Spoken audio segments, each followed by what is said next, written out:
c'est faire du design, donc faire des objets réfléchis, Mmh. qui répondent à une fonction bien précise et un usage, et qui ont un usage défini, en incluant, la nature, en incluant le vivant dans toutes les phases de la création, de la conception, mais aussi de l'utilisation. Yo tout le monde, on se retrouve aujourd'hui pour une nouvelle vidéo, une nouvelle fois en compagnie de Nicolas Lepreux qui va nous parler de son job de designer organique. Bonjour tout le monde, Donc, je vais commencer par la première question, présente-toi en quelques mots. je m'appelle Nicolas Lepreux et j'ai 25 ans, donc je suis designer organique. Je suis assez jeune quoi en tant que designer, je sors de l'école et j'essaye de mener mon petit bout de chemin, avec, ma vision, de l'écologie dans les métiers d'art et le design. Donc j'ai noté que tes parents, étaient boulangers, du coup tu as eu un peu le goût du travail artisanal assez rapidement ou? Oui, c'est après c'est, ils ont eu une, reconversion professionnelle, c'est assez récent, mais j'ai grandi dans les métiers, manuels, les métiers artisanaux. Donc j'ai toujours un peu eu cet engouement, cet intérêt en fait par, le fait de toucher la matière et de comprendre la matière aussi. Donc ouais, ça a été une bonne source d'inspiration. Avant de parler en détail de ton travail, on va parler avant tout de tes études. Donc tu as fait tes études où? Alors à plusieurs endroits donc d'abord j'ai fait un bac scientifique en fait, parce que j'aime beaucoup les sciences, la nature, tout ça. Mmh. Mais je voulais pas poursuivre mes études là-dedans parce que j'avais du mal à me projeter dans les métiers que ça offrait en fait. Donc j'ai voulu, m'orienter vers des métiers, davantage manuels. Mmh. Donc j'ai fait un diplôme des métiers d'art en ébénisterie. Donc c'est un diplôme qui a évolué, qui n'existe plus vraiment sous cette appellation, mais j'ai fait ça à Saint-Quentin, en Picardie. Donc c'est un niveau BTS et en gros ça, apprend à être, créateur, concepteur et réalisateur de mobilier contemporain. En fait, OK. on fait autant le dessin, la conception en 3D sur plan, tout ça et on fabrique. Donc c'est vraiment une formation qui est très complète et que j'ai beaucoup aimée et après ça, en fait, je voulais continuer les études et j'ai fait ce qu'on appelle un DSAA. C'est un diplôme supérieur des arts appliqués. C'est donc, le diplôme de designer, en fait, officiel. Mmh. Je l'ai fait avec une spécialité un peu particulière, j'ai fait ça dans l'illustration, scientifique. Waouh! Donc oui, j'ai changé un petit peu de voie, en fait, c'est toujours dans le domaine des arts et des arts appliqués, mais j'ai fait, surtout du dessin, en fait, pendant 2 ans et ça m'a permis un petit peu de nourrir cet intérêt pour les sciences que j'avais en essayant, par le dessin, la maquette, faire comprendre des notions scientifiques, c'était Ouais. vachement amusant et donc j'ai pu quand même travailler un petit peu le bois, tout ça. C'est plutôt cool et on y reviendra peut-être après sur un projet que j'ai fait assez rigolo là-dedans et donc après ça, j'ai voulu encore faire une année d'études. C'était la période covid et c'était un peu ouais, ça me disait pas trop de me lancer dans la vie professionnelle tout de suite. Je me suis dit: «On va attendre un Mmh. an» et j'ai fait, un master 2 du coup en design à la Sorbonne. OK, ah ouais, d'accord, carrément, Ouais, c'est, ouais donc donc le DSA avant je l'ai pas dit mais c'était à l'école Estienne à Paris. d'accord, OK. Et quand tu disais, dessin scientifique, c'est au terme large, il y avait déjà une orientation vers la nature ou c'était une Hem, orientation alors exacte? c'est très large en fait dans le sens où on pouvait autant, faire, un petit peu d'astrophysique, de médical ou des choses comme ça et ce qui était assez amusant en fait, c'est que les profs nous orientaient vers les domaines qu'on appréciait. Donc moi Mmh. c'était beaucoup le la botanique, les sciences naturelles, vraiment, tout ce qui est vivant quoi et donc j'ai eu l'occasion de travailler pendant un an sur la thématique, des arbres et des forêts en fait. D'accord, Donc OK. c'était assez amusant et ça a pas mal nourri, mon orientation en fait aujourd'hui et c'est un peu, un domaine que j'ai essayé de prolonger, en master et j'ai toujours travaillé sur cette question de l'utilisation de la nature et Mmh. comment on vit et on interagit avec la nature qui est, proche de nous. C'est-à-dire, D'accord. les champs, les bois, en fonction de chacun leur vie. C'est hyper intéressant. Pourquoi cette passion pour le travail du bois? Le bois, je trouve vraiment c'est une matière, qui est protéiforme et qui peut se prêter à énormément, d'applications et énormément d'esthétique. Mmh mh. Donc c'est ça que j'aime beaucoup en fait, vous pouvez prendre, 2 morceaux de bois, de la même essence, elles auront enfin ils n'auront pas la même couleur, ils n'auront pas le même veinage et ça c'est assez amusant. Plus c'est une matière qui est assez, agréable à travailler, c'est quelque chose de plutôt chaud, on peut faire tout un tas de formes rigolotes dedans. Ouais. J'aime beaucoup et ça a l'avantage aussi d'être, quelque chose qui est renouvelable à l'échelle humaine. Mmh. Donc, un hêtre, si on coupe un hêtre aujourd'hui, dans une génération, il y en aura un autre à couper en fait. Ça c'est un peu de cette idée-là, alors que tout ce qui va être la métallurgie, ce genre de choses, c'est beaucoup plus problématique d'un point de vue, renouvellement des ressources. Après Mmh. le bois, c'est quand même quelque chose qui aujourd'hui, pose question dans le sens où, on en coupe trop. Donc, il faut apprendre un peu à réfléchir à la manière dont on travaille, en fait. Et Ouais. ça aussi, ça fait partie un peu des enjeux des pratiques aujourd'hui. J'essaye vraiment de travailler intelligemment le bois. Ouais. Et ça c'est pas quelque chose qui est, universellement, exploré comme démarche. C'est pas si commun que ça en France, tu veux dire ou? En France ou dans le monde, Ouais, on a tendance quand même à considérer que c'est, une matière, inépuisable, mais c'est ouais. pas le cas. Faut vraiment faire attention. Après tes études, qu'est-ce que tu as fait justement? Bah, plusieurs choses. Alors donc, j'ai fini mes études il y a 1 an, donc, je me suis Ah mis ouais. à mon compte un petit peu, avant la fin de mes études, Mmh j'avais mh. déjà eu quelques petits contrats. Donc, je me suis installé, en fait, j'ai monté mon atelier.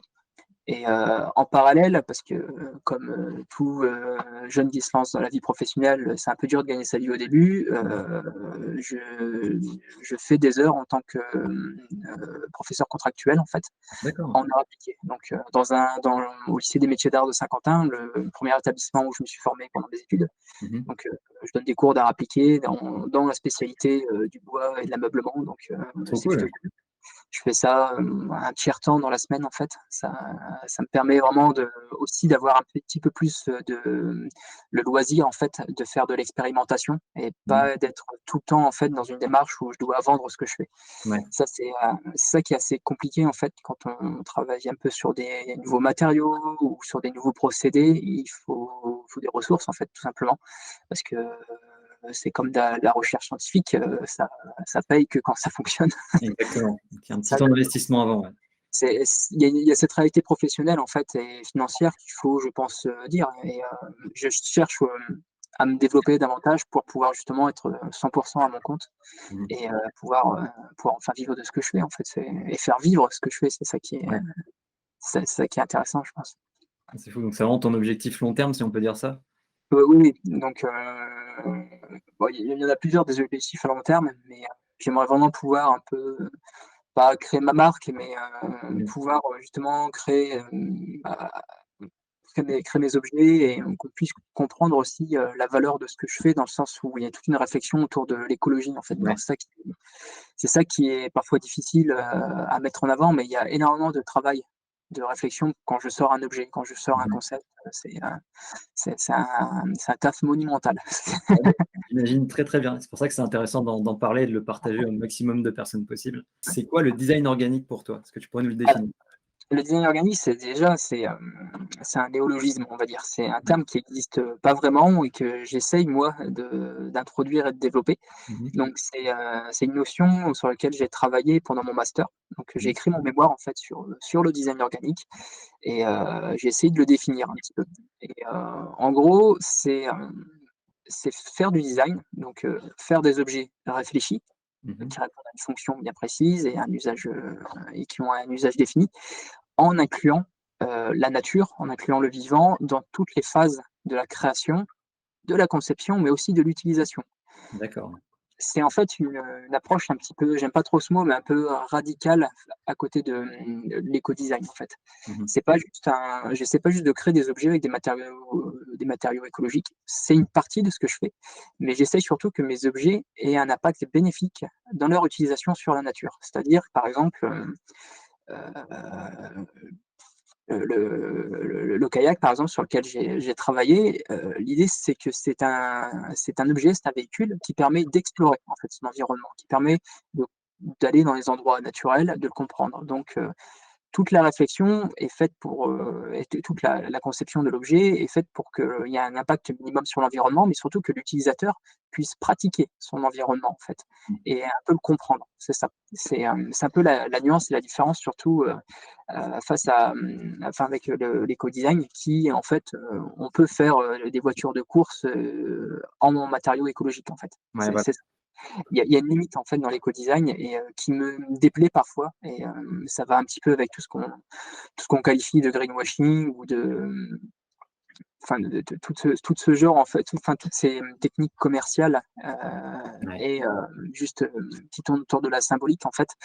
Donc voilà, moi j'essaye de me détacher de ça et vraiment faire en sorte que mes objets soient fabriqués avec des matériaux naturels, certes biodégradables, mais si on reste juste sur la question du matériau, c'est aussi des matériaux qui ont été, intelligemment utilisés. C'est-à-dire, je vais essayer de travailler, au maximum avec, les formes, brutes des matériaux, c'est-à-dire, mmh, il y a une absurdité en fait, par exemple, avec le travail du bois, c'est qu'un arbre pousse pas droit, il a des branches, tout ça. ouais, On le découpe pour en faire des planches droites et après, ces planches droites, on va essayer de les remettre en forme pour refaire des formes naturelles, par exemple. On voit souvent d'accord, ça dans OK. les il y a un peu une absurdité, je trouve. Moi, j'essaye, d'utiliser, le matériau le plus, d'une manière la plus logique par rapport à leur forme, et leur capacité de base. Donc, j'utilise du bois, bien sûr, j'utilise, du bambou que je fais pousser ou que j'arrive à avoir, du bambou qui a poussé en France, en fait. Ouais, génial. J'ai pas envie d'en acheter en Thaïlande ou au Vietnam, parce que là aussi, tous les objets en bambou qu'on peut voir, dans le commerce, ils n'ont pas poussé en Europe. Mmh mh. Donc, écologiquement, c'est critiquable. J'ai commencé en fait la culture également de courges calebasse. Ce sont des courges Ouais, qui durcissent et qui permettent de créer pas mal d'objets. Donc, incroyable. c'est des objets que j'ai embarqués dans mon expédition pour contenir la nourriture, l'eau, tout ça et ils ont un objet en fait fabriqué, de cette façon-là a une empreinte carbone mais, ridicule. C'est même pas quantifiable en fait. C'est même bénéfique pour l'environnement parce que c'est des plantes, elles poussent. Il y a pas besoin de grosses surfaces, il y a pas besoin d'eau, quasiment pas. Donc voilà, j'en ai planté un petit champ là cette année, j'en aurai davantage l'année prochaine. Donc c'est quelque chose que j'ai envie d'utiliser. De la même façon, je vais essayer au maximum de travailler avec des branches, par exemple avec de l'osier, Mmh mh. plutôt que, des choses toutes bêtes. Au lieu de remplir une surface avec des panneaux en contreplaqué ou en OSB, c'est peut-être plus intéressant de tresser des branches dedans D'accord, ouais. pour cette surface. Voilà, c'est un peu cette logique-là en fait et j'essaye de trouver le matériau adéquat à chaque utilisation pour Mmh. justement avoir toujours un impact minimum sur l'environnement. Voilà, c'est un petit peu tout ça, le design garnique et une réflexion sur le matériau et une réflexion sur l'utilisation de l'objet et le rapport, nature-utilisateur. Ah, c'est dingue. Il y a une sacrée réflexion quand même derrière qui a dû Ouais, demander beaucoup de temps, hein, il y a j'imagine. beaucoup de monde en général, mais oui, c'est ça qu'il faut réussir en fait à faire comprendre aussi, aux clients potentiels parce que les objets sont destinés à être vendus. C'est aussi ça la démarche de design. C'est que, voilà, l'objet est vraiment réfléchi Mmh mh. et c'est pas juste une production, mmh, brute, enfin pas brute, mais qui Ouais, c'est pour ça qu'on s'éloigne en fait presque un peu du côté, métier d'art aussi, artisanat. ouais. Le je vais pas sortir beaucoup d'objets qui sont pas très différents les uns des autres, mais il y a toute cette démarche en fait qui permet justement de les rendre qualitatifs sur le plan écologique. Mmh mh. C'est un peu moins, si on peut dire, de la déco, si on peut dire ça, comme on pourrait C'est le voir ça, certains objets naturels, tu vois? En se disant: «Voilà, ça c'est bien, je le pose là, mais est-ce que je m'en sers? Non». C'est un peu dommage. c'est ça en fait, ouais, je suis quand même quelqu'un de relativement utilitariste, hein. Ouais, C'est-à-dire, j'aime que les choses aient une fonction. Qu'elles en aient plusieurs même, c'est encore mieux, au moins ça évite d'avoir, trop ouais, d'objets. Certes, ces objets peuvent être, beaux, même si, c'est aussi une notion tout à fait relative. ouais. On peut avoir vraiment une réflexion aussi esthétique dessus, mais c'est la fonction qui prévaut avant tout. À aucun moment l'esthétique doit prendre le dessus sur la fonction, sinon à mes yeux, alors, là, la plupart des designers de la planète ne seront pas d'accord, si Exactement. l'esthétique prend le pas sur la fonction, pour moi ce n'est Mmh. pas du design. Bah, c'est un célèbre proverbe, je sais plus de quel designer, Ah, mais je ne saurais pas dire non plus, mais en tout cas, je suis d'avis avec lui. il avait totalement raison là-dessus et c'est intéressant ce que tu dis même sur l'éco-design, c'est vraiment plus une notion marketing qu'on entend beaucoup, C'est qu'on du voit dans marketing, beaucoup c'est de ça. ventes de magasins, que ce soit outdoor ou même de vêtements et cetera et on se rend compte que quand on regarde un peu plus en détail, parfois c'est juste du plastique recyclé, donc de base, rien que le plastique, on est déjà hors du domaine écologique. Donc c'est intéressant, mais c'est bien que tu parles de ça, parce que c'est des notions auxquelles on ne se pose pas trop la question. On voit, éco-design, on voit du vert, on se dit: «C'est bon, on fait une bonne action en achetant un produit comme ça», dire qu'au final, pas tant que ça, quoi. Ouais, c'est ça en fait, c'est souvent, un argument de vente pour, pouvoir vendre en plus, un peu plus cher, Exactement. mais pas pour, pouvoir juste vendre l'objet et c'est ça qui est en fait regrettable. Après, c'est ce côté très marketing et financier, on va dire, c'est, aussi en lien avec, la société, quoi. C'est un peu quelque chose à double tranchant parce qu'en même temps, pour faire de l'écologie de l'objet, enfin un objet pour qu'un objet soit écologique, en fait, il faut qu'il soit vendu. et il faut qu'il soit beaucoup vendu parce qu'il faut qu'il soit utilisé par beaucoup de monde. Si on crée des contenants, qui remplacent les bouteilles plastiques, c'est pas en les vendant à une centaine seulement de clients, très, très aisés qu'on va avoir un impact sur l'environnement, pas du tout. Exactement. On va juste produire plus, d'objets encore, encore, encore sur le marché. C'est là qu'il faut avoir la réflexion dans le sens où, est-ce que je me lance dans du design industriel et je crée beaucoup? Ou est-ce que plutôt, je crée peu de pièces et je les vends comme ça avec cet argument-là? Donc voilà, il faut réussir à trouver un juste milieu pour pas non plus, sombrer dans tous les problèmes liés à l'industrie et la grande série, sans Ouais. pour autant vendre la pièce unique. Il faut trouver un juste milieu, je pense. Voilà. Après, toujours dans la question du design organique, ce qui va être aussi intéressant, je pense, dans ce que je fais, c'est que vraiment je mets un point d'honneur, en fait, à n'utiliser, aucun produit, au Ouais. niveau des collages, au niveau des On finitions, en parlait, ouais. fait. C'est quelque chose qui est très, très problématique, surtout dans le travail du bois, c'est que, ben, voilà, les produits issus de la pétrochimie, ils fonctionnent bien.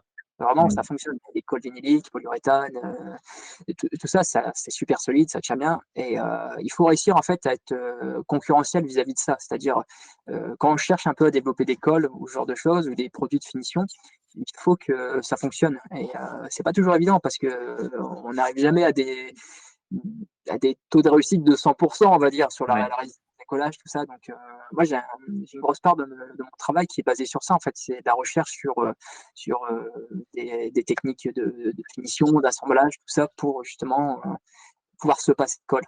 Donc, se passer de colle ou pouvoir faire justement avec ces colles naturelles. Donc, ça c'est assez amusant à faire, même si c'est très compliqué. Ouais. Tu arrives à trouver, dans ce genre de recherche, déjà, je sais pas, par exemple, dans des tribus ou un peu partout dans le monde, des gens qui utilisent ce Ouais. genre de technique? Alors, justement, c'est, quelque chose auquel je m'intéresse beaucoup. Je suis pas mal en lien avec, le milieu de l'archéologie expérimentale.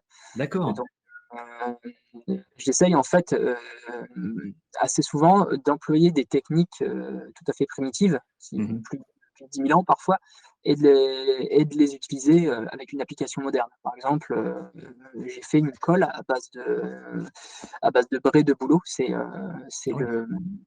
la braie de bouleau en fait. C'est une sorte, c'est un produit en fait qu'on obtient par calcination de la sève de bouleau, enfin D'accord. en fait de la résine qui est contenue dans l'écorce de bouleau et mélangée avec, d'autres matériaux naturels, on obtient une colle qui est assez efficace et qui est un peu du même type que les colles néoprène pour le cuir et les tissus. Ouais. Donc, je me suis basé sur des recherches en fait, d'archéologues et j'ai fait des tests. Moi, j'ai expérimenté et j'ai même pas mal de contacts maintenant dans ce milieu-là et Génial.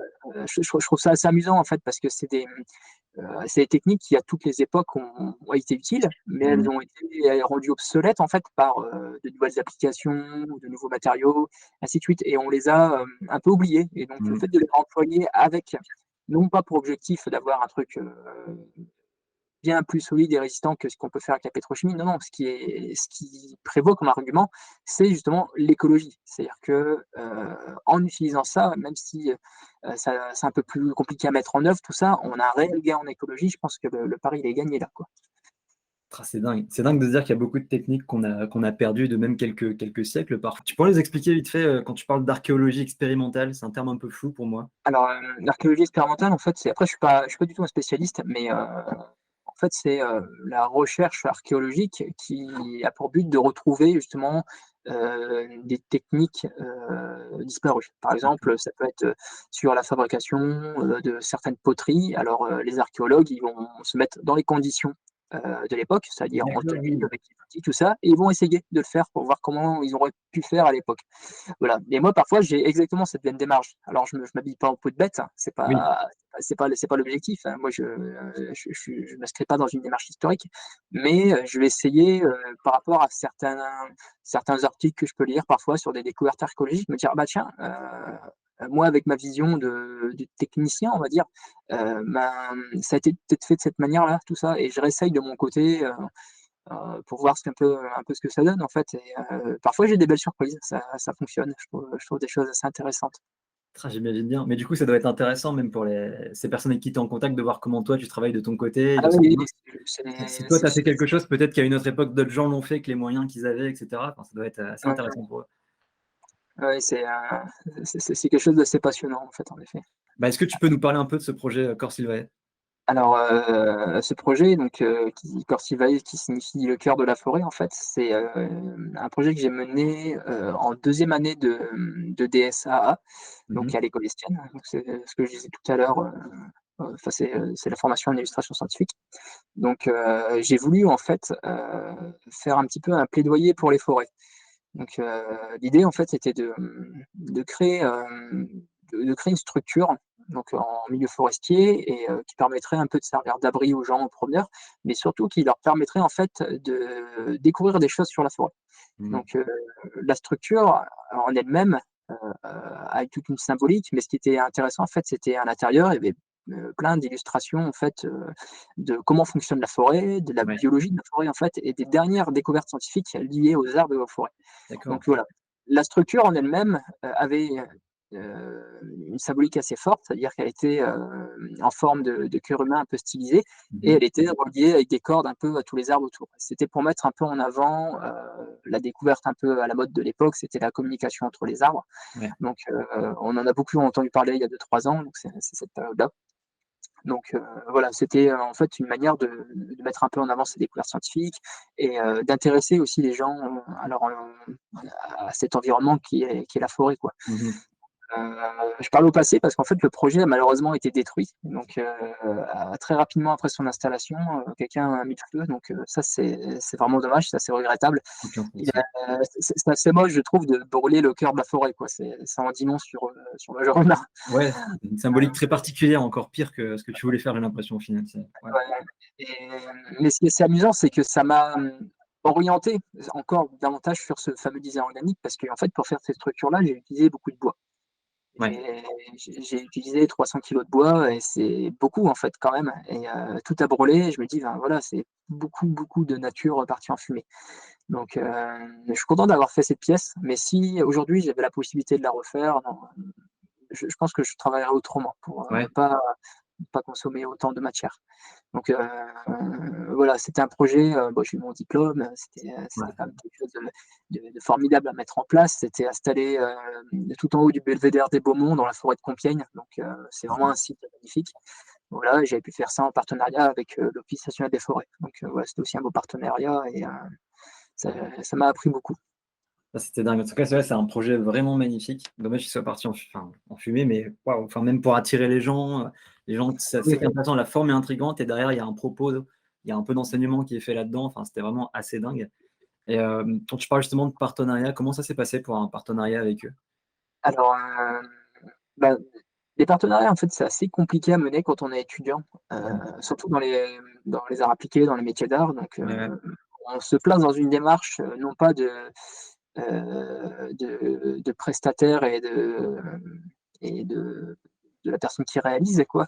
Bon, il faut réussir à mener, en fait, un projet de A à Z avec une entité extérieure. Quelle qu'elle soit. Alors là, c'était l'Office national des forêts parce que je voulais travailler justement sur les arbres et les forêts. Je Mmh. pensais que c'était je me suis dit à l'époque que c'était les personnes les plus qualifiées pour faire ça. Ouais. Et donc, moi j'avais des attentes, de mon diplôme, c'est-à-dire, ce que me demandaient mes enseignants et j'avais mes envies et j'avais les besoins et les envies en fait de ce partenaire. Donc, Sympa, ouais. il faut faire un mix des 3 pour élaborer un projet. Donc c'est très compliqué, c'est un vrai casse-tête, on fait un peu balle de ping-pong dans tous les sens avant de trouver la bonne direction, mais après ça peut aboutir à des projets assez sympas. Attends, c'est dingue. Et ils ont pu justement te financer un peu sur ce projet ou c'est plus te prêter l'endroit où tu voulais faire ton Un projet? petit peu. Ouais. Un petit peu, ouais, on s'était un petit peu disputé à l'époque parce qu'il m'avait promis un peu plus d'ailleurs. En général, c'est Mais, souvent comme ça dans les projets ça artistiques, ouais. m'a coûté pas mal de ma poche quand même. Donc, Ouais. ça, c'est aussi quelque chose qu'il faut prendre en compte quand on fait ce genre d'études, c'est que, au final, c'est des études qui sont gratuites certes, mais, on finit quand même par y laisser quelques plumes. Donc voilà. Le matériel, les outils, on s'en rend pas compte, mais c'est Oui, un sacré budget, ouais. ouais, plus les déplacements, la logistique, parce que l'air de rien, la structure, 300 kilogrammes, je l'ai fabriquée dans mon atelier, j'ai dû l'amener sur place, par mes Ouais. propres moyens. Donc, c'est assez compliqué. Tu le montres très bien d'ailleurs sur ton Instagram. Ouais. C'est assez incroyable de voir l'évolution de ce projet de A à Z quand tu commences à voir les dessins, les croquis, qu'on voit la structure qui prend forme, que tu commences à enlever certaines parties qui dévoilent toute la structure, enfin, et même la mise en place, c'est totalement dingue. D'ailleurs, n'oublie pas d'aller voir son Instagram directement qui sera en lien dans la description. Comment tu as trouvé l'emplacement de cette œuvre justement? Alors, le placement a pas mal évolué au fur et à mesure du projet, en fait. J'ai assez eu temps eu en assez eu vite eu envie d'installer quelque chose, en fait, dans cette forêt parce que je trouvais qu'elle était, intéressante sur le plan historique, mais aussi, botanique, parce que Ouais, c'est quand même une belle forêt et initialement, l'emplacement devait se trouver assez proche du château de Compiègne pour, justement attirer un maximum de visiteurs. ouais. Après, pour tout un tas de raisons juridiques et de paperasse, en fait, tout simplement, ça a été installé à cet endroit-là parce que, c'est le seul endroit où on m'a autorisé à l'installer, en fait. D'accord. Important Mais de le dire. c'était pas si mal que ça au final, Ouais. je suis assez content, mais le problème, c'est que c'est un endroit qui, parfois, peut se retrouver un petit peu, squatté et Mmh. ça amène certains problèmes quoi, comme, l'incendie de la pièce. Ouais, sacré problème mine de rien, mais ça arrive souvent, le genre d'incendie dans cet endroit-là ou c'est, ça me Bah, paraît non, pas spécialement, ça me paraît bah, surprenant comme truc, enfin je veux dire, les dégradations et c'est très compliqué en fait de faire, des œuvres et des installations en libre accès en fait. mmh Parce mh. que, forcément il y a toujours un petit peu de dégradation, de délinquance, enfin, tout le monde sait ce que c'est quoi. Donc, moi j'avais pris pour principe que je mettais cette pièce en libre accès. C'est-à-dire tout le monde pouvait y accéder à n'importe quel moment de la journée et je faisais un peu confiance aux gens. Après malheureusement ça s'est pas passé comme prévu, mais je pense qu'il faut pas non plus, interdire, tout accès, gratuit ou tout rendre, enfin tout mettre sous surveillance avec des Ouais. caméras. Non, non, c'est malheureusement, il faut pas faire subir, le comportement de certains aux autres, quoi. C'est, la pièce a brûlé, tant pis, c'est dommage, mais voilà quoi, c'est comme ça. Ouais, c'est dingue. En plus, c'est assez intéressant, c'est pas un œuvre enfin si, c'est un œuvre contemporain, mais c'est pas si inaccessible que ça en fin de compte à comprendre, tu vois? Je veux dire, Oui, c'est ça, c'est pour ça que le nom, en fait, le cœur de la forêt, c'est pas très compliqué. La même la il est le fait d'avoir utilisé un cœur humain en forme, j'ai pas voulu, en fait, faire trop, de l'implicite ou ouais, trop du contemporain, parce que ouais, justement, c'est une œuvre tout public et c'est donc ça, ouais. j'ai été assez 1er degré, en fait, dans toute la réflexion et c'était totalement assumé. Je voulais que tout le monde puisse comprendre. Pareil, la didactique scientifique qu'il pouvait y avoir à l'intérieur avec les Mmh mh. illustrations, c'était assez facile, un enfant pouvait comprendre, en fait, c'était ça l'idée et aussi le fait d'avoir, voulu travailler et ça c'était un peu mon mot d'ordre à l'époque, c'est que, je voulais travailler avec quelque chose qui soit accessible à tout le monde, autant, au niveau de l'âge, autant au niveau de la classe sociale que de la situation, peu importe. Parce que le problème en fait avec les forêts aujourd'hui, c'est qu'elles sont énormément privatisées. Ouais, de plus en plus. Il y a plein d'endroits où vous pouvez pas accéder tout simplement parce que c'est un riche propriétaire terrien. Moi, je trouve ça pas normal, en fait. Je suis un Ouais. amoureux de la nature et je supporte pas de voir un panneau propriété privée, en fait. Donc voilà, moi, je voulais faire quelque chose qui soit à tout le monde. Ouais, je peux comprendre. C'est assez triste comme truc, pour voyager pas mal, beaucoup de pays nordiques qui rendent la nature accessible à tout le monde, que ce soit, Mmh. pouvoir bivouaquer et cetera et c'est vrai que nous, en France et dans beaucoup de pays en Europe, centrale et du sud, très privatisés, c'est vraiment, vraiment dommage, quoi, mais bon, Ouais, ouais, c'est un drame, je pense. c'est ouais, je suis totalement d'accord avec toi. Donc, j'ai vu que tu avais créé ton propre atelier, comment ça s'est Ouais. passé? C'est assez dingue comme truc. Bah, ça s'est passé dans le sens où j'avais besoin d'un endroit pour travailler et il s'est Voilà, construit très vite, très, très vite. c'est vrai? Donc j'étais encore étudiant, donc j'ai fait ça les week-ends, en l'espace en quelques mois, quoi. C'était, vraiment partant de 0. Donc il est installé, chez mes parents, l'atelier, oui, ça fait un peu Tanguy, mais pour le moment, on fait ce qu'on peut aussi et Non. mais ça me va très bien dans le sens où j'ai un peu d'espace et c'est quand même assez pratique. Donc j'ai aussi voulu le construire un peu de manière écologique, dans le sens où j'ai essayé d'utiliser, des techniques de construction un peu marrantes, dont une qui s'appelle, le bois cordé, en fait. C'est D'accord. une technique, en fait, c'est des petites bûchettes, un peu du bois de chauffage qui est Mmh. maçonné avec un mortier à la chaux, Ah ouais, sur les extrémités et rempli de sciure de bois comme isolant, en fait. Donc c'est une technique qui m'a intrigué depuis pas mal de temps, que je voulais essayer, pourquoi pas un jour construire une maison comme ça, mais dingue. voilà, c'était l'occasion de tester, ça marche assez bien. Ça marche très bien du coup. Ouais, ça marche plutôt bien, ouais, c'est facile à faire et ça tient plutôt bien. Donc Donc j'ai vu sur Instagram que tu avais une chauve-souris qui avait, s'était logée dans ton atelier, elle y est encore? Elle est partie? Comment ça s'est passé? alors, elle est restée quelque temps dans les parages parce qu'en fait, je l'ai ramenée de la Syrie, j'avais ma bille de bois et il y avait une forme dans le bois et quand je suis arrivé chez moi, je t'ai fait les sangles, tout ça pour ranger le plateau Je vois un truc bouger, je pensais que c'était une énorme araignée au début, moi qui aime pas trop ça, j'y suis allé, de manière assez, assez, précautionneuse quoi, avec un bâton pour la sortir et j'étais surpris de voir cette chauve-souris et donc elle s'envolait, elle a vécu quelque temps, dans un petit bâtiment qui est à côté et après je l'ai plus vue malheureusement. D'accord, OK. C'était assez mignon, assez marrant comme anecdote, Ah ouais, j'en avais jamais vu une d'aussi près, donc c'était assez amusant. ah de ouf. J'ai vu que tu avais utilisé du bouleau d'Himalaya, c'est ça? Ouais, alors, C'est c'est dingue. c'est un arbre qui, j'ai de la chance en fait, est planté dans le jardin de mes parents, donc par, les Ah ouais, anciens propriétaires de la maison en fait qui ont planté cet arbre d'ornement. Il est extrêmement rare en France, il doit y en avoir une centaine de plantés c'est et fou. la particularité en fait, c'est qu'on peut détacher l'écorce de cet arbre, très facilement et obtenir des sortes de feuilles de papier, parfaitement blanches presque et donc Ah, je m'étais amusé à faire des petits paniers tout ça avec, on peut le coudre, on peut tresser donc l'écorce de bouleau, du bouleau commun est beaucoup utilisée en fait en Europe de l'Est et en Europe du Nord pour fabriquer tout un tas d'objets en fait. C'est un matériau employé dans beaucoup d'artisanat et je me suis un peu essayé à ça parce que justement le fait que ce soit, renouvelable, c'est-à-dire en quelques années l'arbre, se renouvelle totalement son écorce c'est et je dingue. trouve ça amusant mais c'est un matériau que j'ai envie d'utiliser un peu, Ça, que c'est ce fou. soit du Himalaya ou d'autres essences de bouleau quoi, mais c'est assez amusant. On peut un peu dépecer l'arbre, Ouais, enlever le gros morceau d'écorce et après découper dedans comme dans un petit cuir, comme dans du carton, ça c'est rigolo.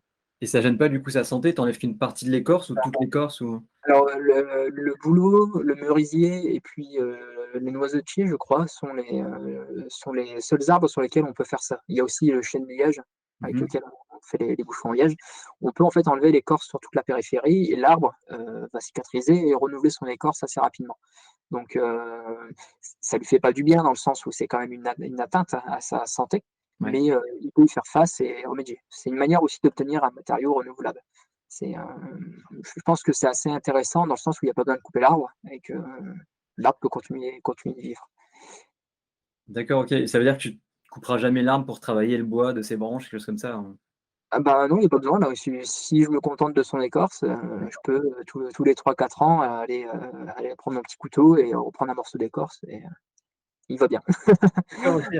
J'ai vu que tu avais créé justement des espèces de sculptures en bois de champignons. Est-ce que tu peux nous en dire un petit peu plus? Bah, ce jeu en fait de petites sculptures très figuratives, c'est quelque chose que je faisais quand justement je commençais à travailler le bois en fait. D'accord. C'est un peu, une étape dans mon évolution au niveau professionnel.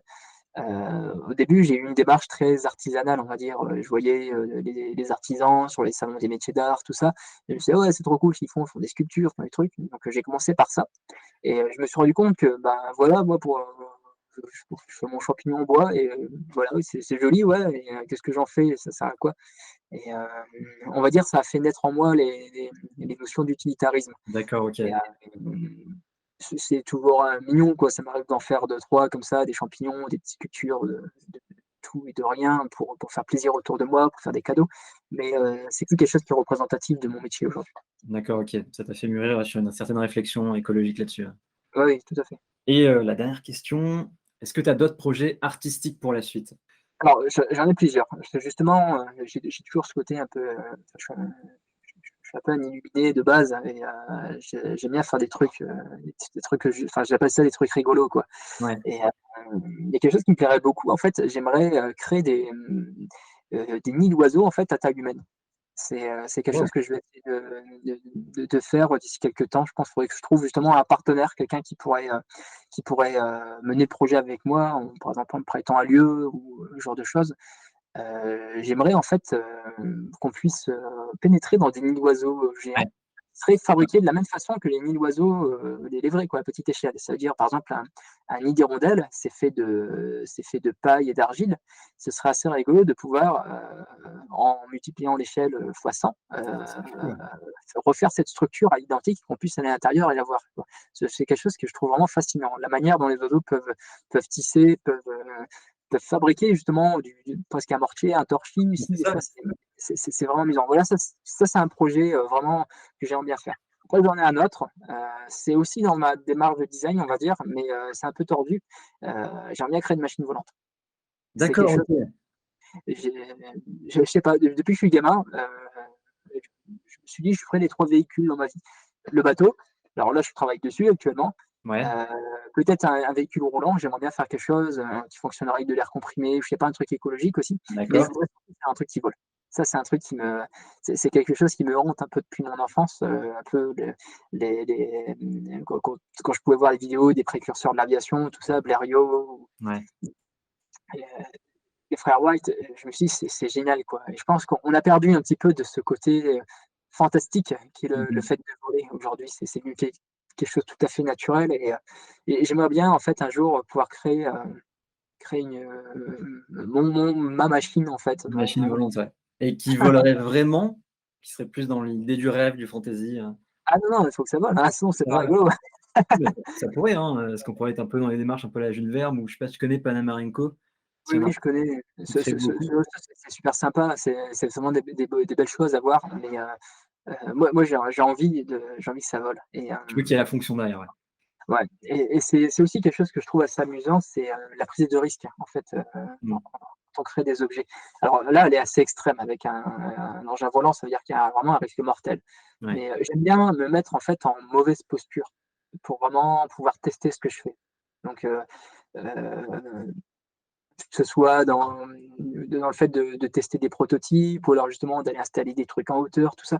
Je me sens vachement en lien avec mon travail quand justement, ben, voilà, je prends un petit peu cher physiquement aussi, ou Ouais. je galère un petit peu, je pense que ça fait sens en fait. Ça me donne la conviction en fait que ce que je fais a du sens, Mmh. que je le ressente aussi un peu dans mon corps, dans ma chair, quoi.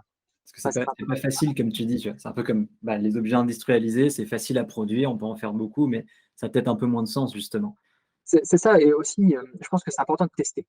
Ouais, Genre, peu importe l'objet, il faut que, si on vend un objet, si on s'inscrit après même dans une démarche industrielle, il faut que l'objet soit viable, qu'il fonctionne, qu'il pèse totalement. pas, donc il faut essayer. C'est important justement de tester, et par exemple, parce que j'ai cette aventure que j'ai créée de toutes pièces en fait, descendre la Loire en kayak avec que du matériel biodégradable. Le fait que voilà, c'est moi qui la descends la Loire, je le fais pas faire par quelqu'un d'autre, ou je Bah, vends c'est pas ça. l'objet, j'attends de voir comment les gens ce que font les gens avec. Voilà, moi je veux montrer que ce que je fais, ça marche, qu'avec très peu de choses, très peu de moyens, très peu d'énergie, j'arrive à produire ce genre d'objet, et le fait, ben, voilà, pendant 2 semaines, en fait, j'ai vécu, comme un Robinson, quoi. Vraiment, C'est ça, ouais. je me suis retrouvé à boire de l'eau de la rivière Bouilly, à dormir par terre dans le sable, et voilà. Il faut il faut montrer aussi que ça marche, en fait. C'est ça qui Grave. Puis ouais, les gens te font confiance dans ta démarche et tout et là tu les convaincs encore plus quoi, au final, tu vois? c'est ça, et en plus, même moi, ça me permet aussi de me convaincre, dans le sens où, je connais beaucoup, en fait, de designers qui font des trucs en disant: «Ouais, ça marche pas trop, mais c'est pas grave, tout ça». C'est joli Sauf quoi, que genre, moi, ça me gêne. Ça me ça gêne, voilà, et justement, ça nourrit mon travail parce que ça fait vachement évoluer les objets. Là, dans tous les objets que j'ai pu produire, il y en a qui ont bien marché, il y en a qui ont moyennement bien marché, il y en a qui ont pas marché. Donc, je sais sur quoi travailler, en fait, après. exactement, ouais. Non, puis ça te donne une bonne perspective justement un peu inédite que personne ne peut avoir au final, qu'il y a que toi qui la vis en fin de compte, donc quand Oui, on est à c'est toi, ça ça. doit avoir beaucoup de sens de voir ce genre de Moi, choses. je suis un vrai gosse, hein. Enfin, j'aime bien l'aventure, en fait. J'aime bien découvrir de nouveaux trucs, j'aime bien rêver, en fait, tout simplement, et je trouve ça génial de pouvoir faire concilier les 2 en fait, et mon Ouais. intérêt, pour tous ces délires-là, et aussi, le fait de pouvoir fabriquer des trucs cool, qui permettent tout ça, quoi. C'est vraiment amusant. Ah ouais, Je suis content. totalement. Je pense qu'il faut être, ouais, un bon rêveur pour, amener ce genre de projet justement dans la réalité si on veut dire ça, quoi. Donc c'est parfait. Ça fait une bonne petite fin. OK, je vais faire une petite outro pour clore un petit peu cette partie. J'ai fait une très longue outro, OK. Là, c'est censé être la vidéo finale, donc je vais faire comme si on avait, parlé des sujets d'avant. Voilà, bah, en tout cas, merci beaucoup d'avoir pris le temps de nous expliquer un peu ton aventure, ta préparation et aussi, ton métier de designer organique. C'est vraiment passionnant, c'est assez génial. En plus, toutes ces valeurs écologiques que tu nous fais penser, surtout avec l'éco-design, le côté un petit peu, bah, penser intelligemment et revoyez un peu ce qu'on vous montre avec le marketing, c'est vraiment assez ouf. N'hésitez pas surtout, bah, à aller voir, ton Instagram pour suivre un peu tes aventures, tes créations, mais aussi, bah, les aventures que tu fais avec, ce qui donne vraiment du sens à tous tes projets. Vous connaissez la chanson, n'oubliez pas de liker, de commenter si vous avez des questions ou des réactions sur cette vidéo, mais aussi de cliquer sur la petite cloche pour vous abonner, voir les prochaines vidéos. Et n'hésitez pas aussi à voir les anciennes vidéos qu'on a fait justement avec Nicolas, où on parle justement de son projet de kayak, son aventure, mais aussi sa préparation. Et peut-être qu'on aura une autre petite vidéo surprise pour un petit peu plus tard. Je te laisse le mot de la fin. J'avais envie de dire, demandez-vous si vous en avez vraiment besoin. Ça, c'est, Exactement. je pense que d'un point de vue consommation, ça, c'est une question assez existentielle, ça, c'est primordial. C'est, Mm. est-ce que je peux faire sans? Exactement. C'est assez rigolo, c'est une question qu'on a souvent en voyage quand on prépare un sac. Si tu te poses C'est la ça. question: «Est-ce que j'en ai besoin?», c'est que tu n'en as pas besoin en fin de compte. Mmh. C'est Donc voilà, ça. Si on devrait peut-être faire ça avec nos objets de tous les jours, est-ce que j'en ai besoin si je pars demain en voyage, quoi? Parce qu'on a tendance à accumuler beaucoup, beaucoup de merdier chez soi quand même et exactement. ça, c'est un problème, je pense, quand on parle d'écologie de l'objet, bien sûr. Bien sûr, OK. Donc voilà, c'est le mot de la fin. Posez-vous la question: «Est-ce que vous en avez vraiment besoin?»